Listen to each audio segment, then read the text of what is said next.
Good evening, ladies as well as gentlemen. I'm Papa Boris, and in this video we're going to check out a relatively new game on Steam called Chromagun. Now, full disclosure, I was given a copy of this game for free. The community manager of Pixel Maniacs, the development company that created this game, emailed me out of the blue and was like, hey, here's a Steam key for a game. You know, we'd love it if you checked it out. I have not been paid for making this video, nor was I under any obligation. I just, got a free copy of the game. So this will be a typical video for me. I'll give my honest and unfiltered opinion on the game, but I just did want to mention that I got a copy of it for free. This is a puzzle game. It's not typically the kind of game that I would buy, although I think if you're into puzzle games, this might be a decent one. I find it relatively entertaining. It's clearly inspired by Portal. Although the mechanics are different, it's got the same kind of feel, vibe, and even to some extent graphic style. There's also some pretty interesting narration. It's actually quite good. It's Stanley Parable-esque and rather funny. So in this game, your object is to basically get through the entire level. Typically, so far from what I've seen, the way that you get through levels is by getting through all the doors. Doors need to be opened by these control panels. If you stand on them, the door opens, but of course, once you get off of it, the door closes. So you need to get these panels to be permanently covered by something, and your answer for that are these little droid things. So in this game, you have a gun, and it shoots 3 different colors. There's yellow, red, and blue. Anything that is covered with this like honeycomb hexagon surface cannot have its color changed. From what I've seen so far, ceilings and floors also cannot have their colors changed. But anything that is blank can have its color changed. So for example, this spot of wall here, I can shoot it with red and now it is red. The droids are attracted to any surface that is the color that they are. Some droids you can have their color be changed, but this one, as you can see, is red and it's got that honeycomb surface, so I cannot change its color. But what I can do is I can shoot it. When you shoot one of these things, they start to come after you, and basically they can kill you.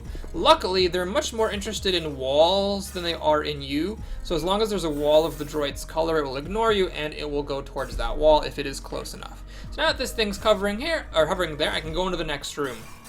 So in this room, we got 4 droids that want to kill me. Luckily, there's this thing between me and them, which I cannot pass through, but which I can shoot the gun through. So if I shoot, for example, some blue at that wall over there, the blue droid will hop on over.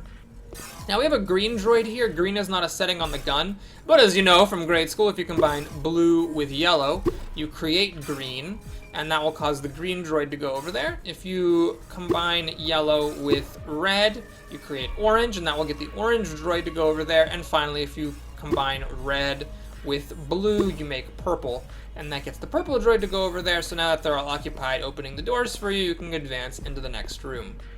Now, one thing I don't like about this game is that, first of all, sometimes the colors are a little bit unclear. Like, this thing looks like it's brown, and I honestly thought it was brown. But then when I made this patch of wall brown to try to attract one of these brown things to it, turned out apparently they're not brown. I don't know what the fuck they are, but they're black or something. I can't really tell. So in this game, it is possible to get to a state very easily where you are stuck and cannot beat the level. And that's one thing I really don't like in puzzle games. I don't like it if over the course of trying to solve the puzzle, I make the level impossible to beat, and then you have to start over and do everything all over again. So like here, when I shot one of these things to get its attention, thinking I could lure it over to the brown wall that I made over here, that plan failed horribly, and I ended up being stuck because then this brown thing was chasing me the entire time. And once one of the things is chasing you, it's very, very difficult if you cannot get it to stick to a wall instead of chase you. So what you have to do instead in this particular puzzle is make this thing red and go over here and get our little buddy that opened the first door to open the new one for you. One thing that you can do is you can shoot another color at this wall to make it no longer red. That makes that thing stop caring about that wall and start caring about murdering you. So at which point you run over here and attract its attention to the red wall over here. Hello? What am I? Come on, chopped liver, get over here. Yeah, these things are relentless. They will chase you forever until you find an appropriate color wall, and that allows us to progress into the next room. Okay, so here we have a couple of droids that are, floating in space inside of these impenetrable containers. You'll notice that these droids do not have the honeycomb thing on them, so I can actually change their colors. In fact, this red one I'm going to shoot blue to make it purple and go into the purple corner. This blue one I'm going to shoot with yellow to make it green, to go into the green corner.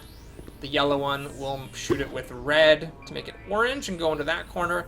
And finally, this white one will just make it yellow and it'll go into the yellow corner. This is one case where there were other ways to solve the puzzle, but that was the most straightforward, and we're into the next room. So here we got a red orb that needs to open 2 doors for us. The first door that needs to get opened is this one, and for that, we'll just keep it pretty straightforward. Let's just go ahead and shoot some... Wait a minute. That's not blank, is it? That's purple. Those walls are purple, are they not? Oh god, I can't tell. Is that purple or is it just... Yeah, I think they're blank walls. So we'll just go ahead and make red there and red there. So now, the droids, they'll always try to like be equidistant from all the walls of the color that they like if there's more than one. So it's equidistant from these 2 red walls on either side of it, which makes it hover over the thing that makes it open this door. Now I need it to hover over just this one here, not the other one. And one easy way to accomplish that is just to change that far corner wall into, say, purple, so that it's no longer red, so that the orb doesn't care about it anymore, and then it hovers just next to the red door. And we're on to the next room. So here, we need an orb to open this thing for us, so we're gonna go ahead and go back to our old friend. Where is he? Yeah, this guy over here, we need his help one more time. He is red, and that cannot be changed. So we're gonna go ahead and make this chunk of wall red. And then make that other wall anything other than red, so shooting it with yellow or with blue would have done the job. Now that it no longer has a wall to stick to, it's gonna go after me. And it will kill me if given the opportunity. You can actually take a couple of hits from those guys. It's not a one-hit kill affair. So there is a little bit of allowance for failure, but if you can't get it to stick to another wall, then you will lose. Okay, so now it's equidistant from 2 red walls. I don't want that wall to be red, so we're gonna change it to a different color. Then it goes over just to this wall and opens what I think is the final door. Alright, so there it's Chromagun in a nutshell. It's a decent enough puzzle game. Very clearly, like I said, inspired by Portal. Is it as good as Portal? Honestly, probably not. I mean, Portal was really cool, and there were a lot of places where you could make portals, and obviously, like, the mechanics of stepping into one place, coming out another was really, really nifty. I feel like this game is a lot more limited in what you can do with just manipulating colors, and it's just, like, not as fun. I also don't like the fact that you can sometimes get to a state, not just sometimes, but very easily get to a state where you cannot progress because you accidentally screwed up and made a wall brown, and there's no other walls that you can, change colors. So now there's like a hostile worker that's just gonna chase you until you die, and you basically have to reset the level. I'm not a big fan of the fact that most places are color blocked. Like you can see in this level, like you can change the color of almost nothing. And I don't really know that it would have changed the game that much to, have more places that you could change the color of. I don't know. So it feels like you're very restricted in a lot of the cases with like what you can do. Although to be fair, I haven't gone very far, so maybe in later levels, the walls are just open fields of white for all I know. That's a possibility. I haven't seen far enough into the game.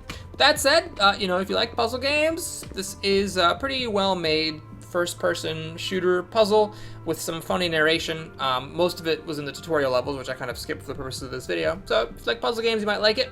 That is it for Chromagun. I hope you enjoyed this video. Please like and or subscribe if you did, and I'll see you again soon. Take care, everyone.